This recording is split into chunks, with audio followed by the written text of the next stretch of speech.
जब भगवान राम और लक्ष्मण को गुरु विश्वामित्र युवा अवस्था में अपने साथ वन में ले गए थे, तब राम जी ने ताड़का और कई असुरों का वध किया था। अहल्या को पत्थर से इंसान बना दिया। तो आखिर भगवान राम में यह सामर्थ्य किस प्रकार आया? इसका जवाब है गायत्री शक्ति के मार्ग के द्वारा उन 7 चक्रों का जागरण, जो यदि मनुष्य को मिल जाए तो मनुष्य सर्वशक्तिमान तक बन सकता है। यही विद्या सिखाने के लिए गुरु विश्वामित्र भगवान राम और लक्ष्मण जी को राजा दशरथ से मांग के वन में अपने साथ ले गए थे। जो 2 अबोध युवा विश्वामित्र के साथ वन गए, वो इस परम ज्ञान को पाने के बाद भगवान बन गए। यही प्राचीन विद्या है सप्तचक्र जागरण की। इन विद्याओं में सप्तचक्र कोई लक्ष्य न होकर एक तरह के विश्राम गृह हैं।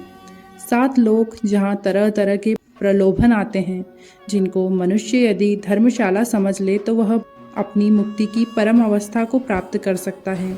लेकिन यदि व्यक्ति इन चक्रों में फंस गया और सिद्धियों के जाल में ही उलझा रह गया तो मनुष्य उस मारा के मार से मर जाता है जिसे बुद्ध ने जीत लिया था।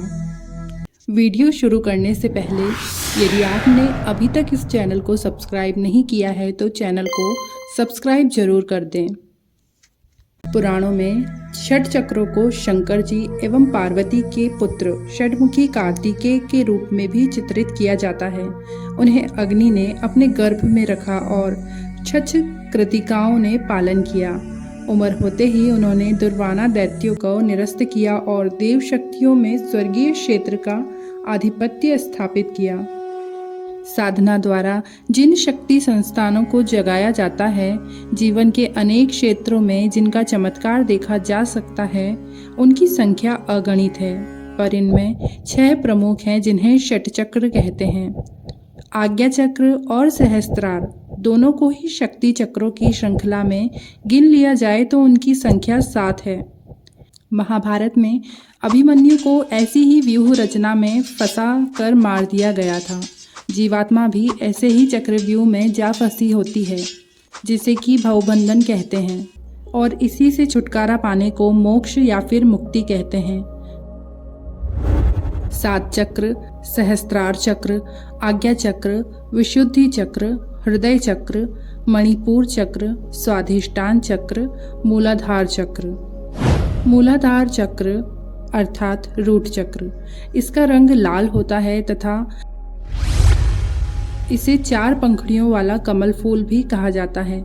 यह रीढ़ की हड्डी के सबसे निचले हिस्से में पाया जाता है। मूलाधार चक्र गड़बड़ाया हुआ है तो किडनी, पैर, घुटने, इम्यून सिस्टम, हड्डियों की जॉइंट आदि की समस्या हो सकती है।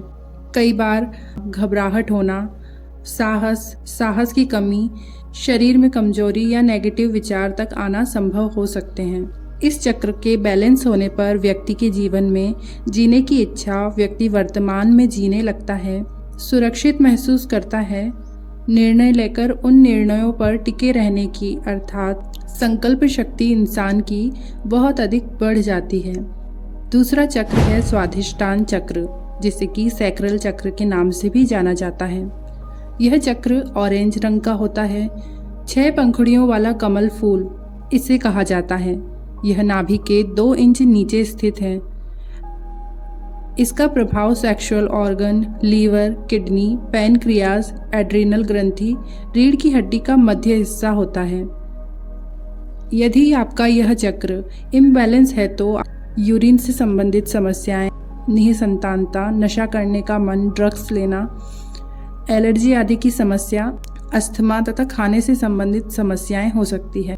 जब ये चक्र बैलेंस होने लगता है तो शरीर में अच्छी फीलिंग्स आने लगती है। लोगों के पास बैठना आपको अच्छा लगता है। आप आत्मविश्वास से भरा हुआ महसूस करते हैं।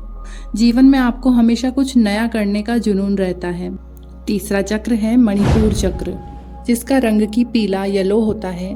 इसकी आकृति 10 पंखुड़ियों वाला पीला कमल के समान होती है। नाभि से 2 इंच ऊपर यह चक्र सुषुम्ना नाड़ी में स्थित है। इस चक्र से ऊपरी पेट का हिस्सा, लीवर, ब्लैडर, रीढ़ की हड्डी का मध्य हिस्सा, प्लीहा, किडनी, छोटी आंत आदि से संबंधित समस्याएं हो सकती है।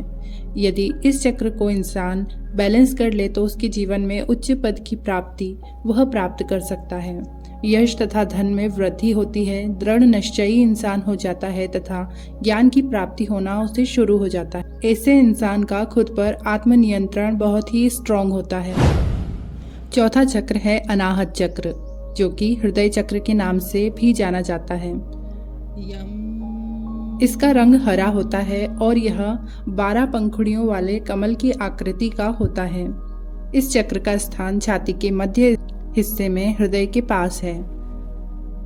शारीरिक अंग जो इस चक्र से जुड़े होते हैं वो है हृदय, ब्लड सर्कुलेशन सिस्टम, फेफड़े, खून, डायफ्राम, थाइमस, ब्रेस्ट, कंधे, हाथ, भुजाएं आदि। यदि ये चक्र इम्बैलेंस है तो मनुष्य को दिल से संबंधित बीमारियां, अस्थमा, सांस लेने की कमी, फेफड़ों से संबंधित समस्याएं, ऊपरी कमर तथा कंधों में दर्द की समस्या या फिर ब्रेस्ट से रिलेटेड कोई समस्या हो सकती है। मानसिक रूप से ये चक्र इम्बैलेंस होने पर गुस्सा ज़्यादा आना तथा घृणा जैसी भावना उत्पन्न कर सकता है।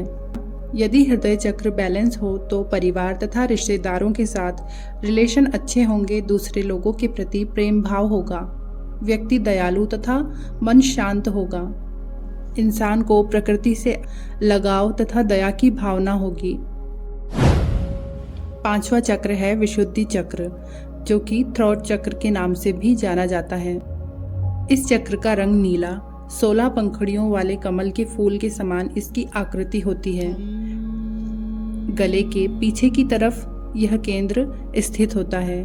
गला, थायराइड, मुख, पैराथायराइड, दांत, जीभ आदि इस चक्र से जुड़े हुए अंग हैं।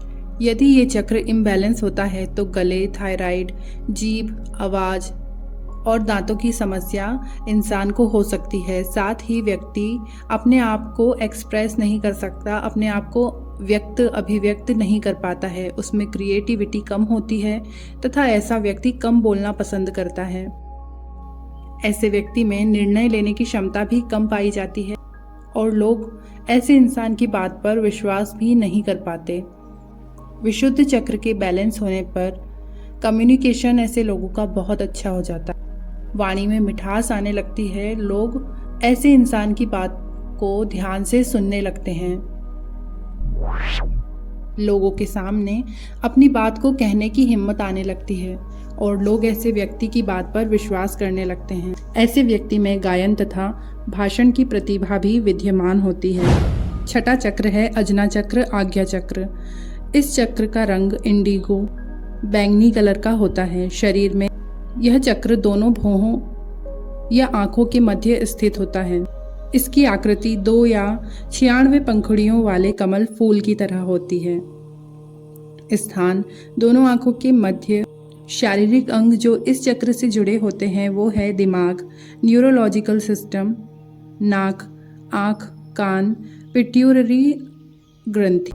जिस व्यक्ति के आज्ञा चक्र में इम्बैलेंस होता है वो उस व्यक्ति को माइग्रेन तथा सिर दर्द से संबंधित समस्याएं, आंखों से संबंधित, कानों से संबंधित समस्याएं हो सकती है या फिर ऐसे व्यक्ति को रात में डरावने सपने भी आ सकते हैं। याददाश्त भी कमजोर हो सकती है। जिन व्यक्तियों का आज्ञा चक्र मजबूत होता है उन व्यक्तियों को भविष्य का पूर्वाभास होने लगता है।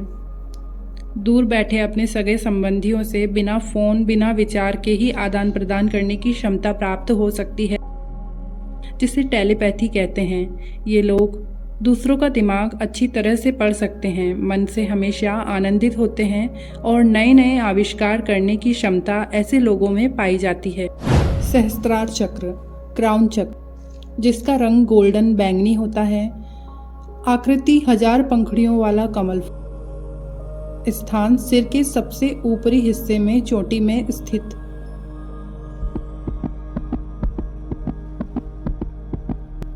जिस व्यक्ति का सहस्त्रार चक्र इम्बैलेंस होगा वो दिमाग से संबंधित समस्याएं, त्वचा तथा ट्यूमर जैसी समस्याओं से हमेशा घिरा रहेगा। ऐसे व्यक्ति के जीवन में लक्ष्य कुछ नहीं होता, वह व्यक्ति स्वार्थी हो सकता है, भविष्य के बारे में योजना बनाने में असमर्थ तथा ऐसा व्यक्ति जरूर ही नास्तिक जिन लोगों का सहस्त्रार चक्र बैलेंस हो जाता है वह परमात्मा तथा यूनिवर्स से हमेशा जुड़ा रहता है, प्रकृति के साथ हमेशा उसका तालमेल बैठा रहता है, परमात्मा से दिशा निर्देश हमेशा प्राप्त होता है। ऐसा व्यक्ति जीवन ऊर्जा से हमेशा भरपूर रहता है। त्याग की भावना, आत्मानुभूति, ईश्वर की अनुभूति का एहसास ऐसे इंसान को हमेशा रहता है। ऐसा व्यक्ति स्वयं से ज़्यादा भी दूसरों के लिए हमेशा कुछ करने के लिए तत्पर रहता है। भागवत महात्म्य में धुंधकारी प्रेत के बांस की 7 गांठें फोड़ते हुए 7वें दिन कथा के प्रभाव से देव देहधारी होने की कथा है। इसे चक्रवेदन का संकेत समझा जा सकता है। हमारे शरीर में असंख्य शक्ति संस्थान हैं। प्रसुप्त यानी कि सोई हुई स्थिति में वो वैसे की वैसे ही पड़े रहते हैं, पर जब वे जागृत होते हैं तो अपना पराक्रम दिखाए बिना नहीं रहते। अब सवाल यह है कि क्या गृहस्थ को चक्र जागरण करना चाहिए? तो इसका उत्तर है नहीं। एक गृहस्थ को कभी भी इन चक्रों का जागरण करने की कोशिश नहीं करनी चाहिए, क्योंकि इन चक्रों की जागरण की एक विशेष व्यवस्था है जो कि गृहस्थ नहीं निभा सकते।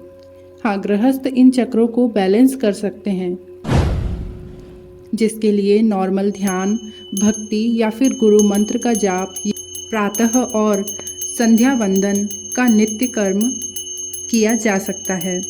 लेकिन गृहस्थ को कभी भी कोई तांत्रिक प्रयोग या फिर बीज मंत्र का प्रयोग कर इन शक्तियों को जागृत नहीं करना चाहिए। ऐसा करना मनुष्य को कई विपदाओं से घेर सकता है। यह विद्या भी गुरुमुखी है, जो कि एक सच्चा गुरु ही अपने शिष्य को दे सकता है। इसलिए खुद ही इन चक्रों का वेधन करने का प्रयास नहीं किया जाना चाहिए। आगे इन चक्रों के वेधन करने के दुष्परिणामों की सच्ची जानकारी यदि आप पाना चाहते हैं तो कमेंट करके बताएं। उसके लिए एक अलग वीडियो बनाकर उसकी जानकारी देने का प्रयास हम आपको ज़रूर करेंगे।